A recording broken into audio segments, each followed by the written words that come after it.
Welcome to Chillin' 101. We hope this video helps.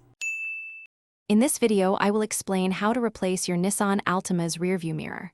First, gather your essential tools.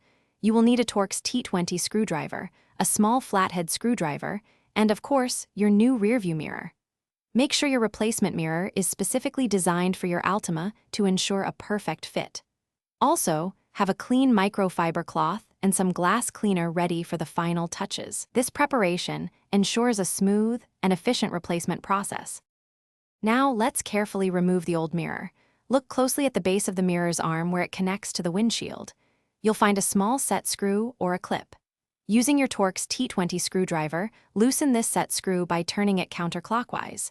You don't need to remove it completely, just enough to release the tension. Once loosened, gently slide the entire mirror assembly upwards and off the mounting button. It should come off with minimal effort.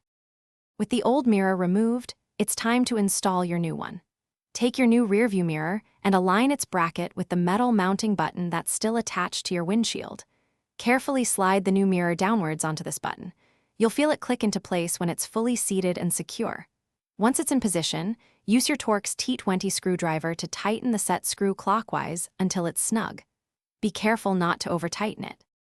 Finally, let's make some last adjustments. Sit in your driver's seat and adjust the new rearview mirror to your preferred viewing angle, ensuring you have optimal rear visibility. Then, use your clean microfiber cloth and glass cleaner to wipe down the mirror and the surrounding windshield area. This ensures a crystal clear view. Remember to periodically check the mirror's tightness to ensure it remains securely in place, providing you with safe and reliable rearward vision for many miles to come. Thanks for watching. Consider subscribing if we helped you.